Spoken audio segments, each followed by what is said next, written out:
कुल मिलाकर कहानी ये है, तुम लोग गोदी मीडिया देखना बंद कर दो, क्योंकि कहते हैं मीडिया देश का चौथा स्तंभ होता है।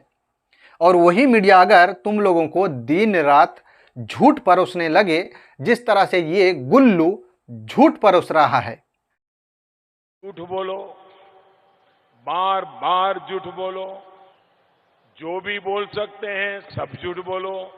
देखो भाई भक्तों, बुरा नहीं मानना, मैं फिर से आ गया तुम लोगों का खैर खबर लेने के लिए। क्या करूं, तुम लोगों के बिना कहीं मेरा दिल लगता ही नहीं है। फिर से एक झूठे को, एक 420 इंसान को एक्सपोज करने के लिए आ गया हूं, जिसको तुम लोग बड़ा ईमानदार समझते हो। देखो, बड़े बुजुर्ग कहे गए हैं, चोर के संगत में रहोगे तो चोर बनोगे और साधु के संगत में रहोगे तो साधु बनोगे।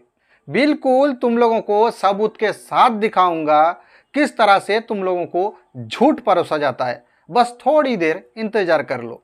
तो कहानी ये है बरखुरदार, तुम लोगों का भी वही चोर वाला संगत की कहानी है। तुम लोग झूठों का झूठ को सुन सुनकर सच मान बैठे हो। और क्यों ना मानो भला, क्योंकि तुम लोगों का जो सबसे बड़े गुरु हैं वो तो झूठ का गोदाम है।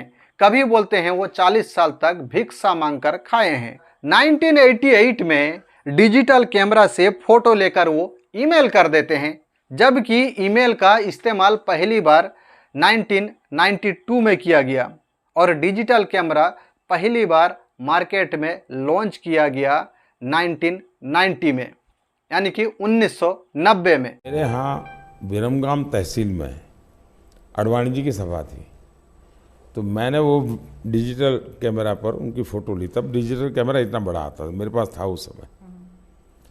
मैंने फ़ोटो निकाली और मैंने दिल्ली को ट्रांसमिट की और दूसरे दिन कलर फोटो छपी। अरे कहना क्या चाहते हो? कुल मिलाकर कहानी ये है, तुम लोग गोदी मीडिया देखना बंद कर दो, क्योंकि कहते हैं मीडिया देश का चौथा स्तंभ होता है। और वही मीडिया अगर तुम लोगों को दिन रात झूठ परोसने लगे, जिस तरह से ये गुल्लू झूठ परोस रहा है।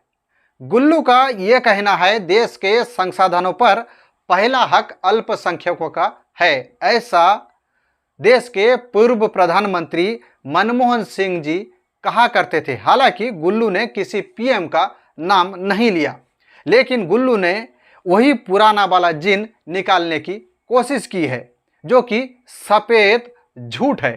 तो भक्तों, पहले सुन लो, आखिर तुम लोग जिन लोगों को बड़ा ईमानदार पत्रकार समझते हो, आखिर तुम लोगों के सामने किस तरह से वो लोग झूठ परोसते हैं। जिस तरह से गुल्लू ने अभी सफेद झूठ बोला है, फिर तुम लोगों को सत्य भी दिखाऊंगा, सच भी दिखाऊंगा। आखिर देश के पूर्व प्रधानमंत्री मनमोहन सिंह जी ने देश के संसाधनों को लेकर, अल्पसंख्यकों को लेकर क्या कहा था।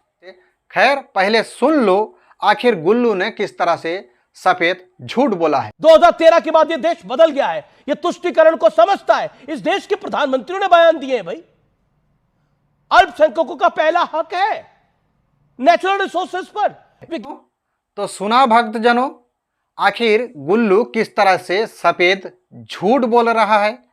लेकिन तुम लोगों को यकीन नहीं हो रहा होगा कि गुल्लू ने झूठ बोला है, क्योंकि तुम लोग बड़ा ईमानदार ऐसे पत्रकारों को समझते हो, गोदी मीडिया को बड़ा ईमानदार समझते हो, सोचते हो। तुम लोगों के सामने जो भी सुबह से शाम खबरों को परोसा जाता है, बिल्कुल सत्य होता है, सच होता है, यही सोचते हो। लेकिन 100 में 90 झूठ तुम लोगों के सामने परोसा जाता है, तुम लोगों को कभी यकीन नहीं होता।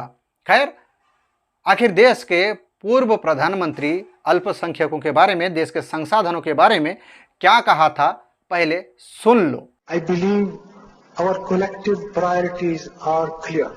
Agriculture, irrigation and water resources, health, education, critical investment in rural infrastructure and the essential public investment needs of general infrastructure, along with programs for the uplift of scheduled castes, scheduled tribes, other backward classes, minorities and women and children. The component plans for scheduled castes and scheduled tribes will meet to be revitalized. We will have to devise innovative plans to ensure that minorities, particularly the Muslim minority, are empowered to share equitably in the fruits of development. They must have the first claim on our resources. तो सुन लिया, क्या अब भी ऐसे झूठे लोगों को तुम लोग पत्रकार मानते हो? खैर, तुम लोगों को समझाना ना समझाना एक ही बात है, क्योंकि तुम लोगों को धर्म का अफीम चटाकर इस तरह से ज़ॉम्बी बना दिया गया है, तुम लोग किसी की बात को सत्य मानने के लिए तैयार ही नहीं हो।